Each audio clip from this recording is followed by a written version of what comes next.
Hello everyone, আমি রিমাশ্রী। তো চলে এসেছি তোমাদের সাথে আবার নতুন আরেকটা ব্লগ নিয়ে। আর এই ব্লগটা একদম শুরু করছি পুরী স্টেশন থেকে। তো হ্যাঁ, 2025 সালে ডিসেম্বর মাসে 28শে ডিসেম্বর আমরা সবাই মিলে চলে গিয়েছিলাম পুরীতে। সবাই মিলে বলতে আমি আর আমার হাজব্যান্ড আর ওই হাজব্যান্ডের একজন কালিগ আর তার ফ্যামিলি। তো তখন ঘড়িতে সময় ছিল ওই 7:30টার মতন, মানে ট্রেন আমাদেরকে নামিয়েছিল 7টার সময়।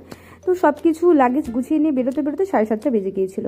আর পুরীতে এত ভিড় আমি কোনো দিনও দেখিনি। মনে হচ্ছিল সমস্ত স্টেট থেকে লোকজন এক হয়ে পুরীতেই চলে এসেছে ভ্যাকেশন কাটাতে। তো যাই হোক, অনেক খোঁজাখুঁজির পর অনেক বার্গেনিং করে ওই 250 টাকার মতন ভাড়াতে রাজি হয়ে একটা টোটো করে আমরা পৌঁছে গেলাম আমাদের হোটেলে। তো এই হচ্ছে আমাদের হোটেল সোনার তরী। এখান থেকে কিছু একটুখানি মানে ওই ধরো 2-3 মিনিট এগোলেই হচ্ছে সমুদ্র। তো সমুদ্রের কাছাকাছি আমরা নিয়েছিলাম। তো চলো এবার হোটেলের ভেতর ঢুকে পড়া যাক। তো এই হোটেলে এই নিয়ে আমার দুবার থাকা, মানে পুরীতে আমরা এসেছিলাম বিয়ের একদম পরে পরে, তাও দুটো ফ্যামিলি একসাথেই এসেছিলাম। তারপরে আবার মানে ওই 2021-এ এসেছিলাম, আবার আসলাম এই 2025-এ।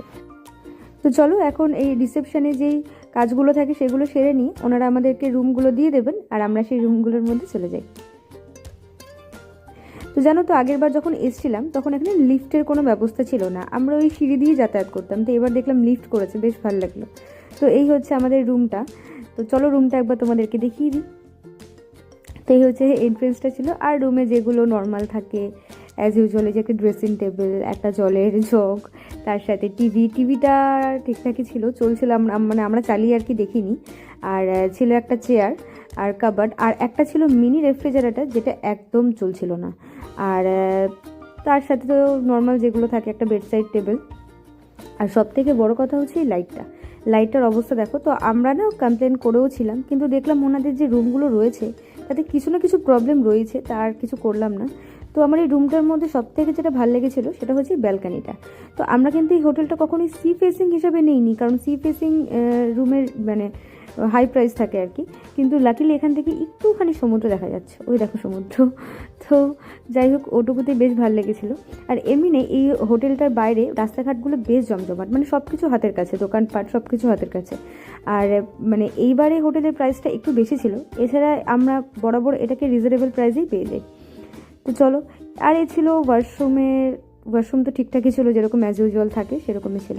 তো এই হোটেলে আমাদের রুমগুলো পড়েছিল পার নাইট 3200 টাকা করে। কিন্তু সার্ভিস না অনেকটাই খারাপ হয়ে গেছে, মানে আগে যতটা ভালো ছিল এখন আর ততটা ভালো ছিল না। তো যাই হোক, আমরা না সেই দিনকে ব্রেকফাস্টটাই হোটেল থেকে অর্ডার করে নিয়েছিলাম। ব্রেকফাস্টে ছিল হচ্ছে গরম গরম ডিম সেদ্ধ, ডিম টোস্ট, আর যেটা সব থেকে দরকারি, যেটা ছাড়া সকালটা ঠিক মতন শুরুই হচ্ছিল না, সেটা হচ্ছে গরম গরম চা। আমরা দুধ চা আগে খেতাম, বাট এখন আর খাই না, লিকার চা অর্ডার করেছিলাম।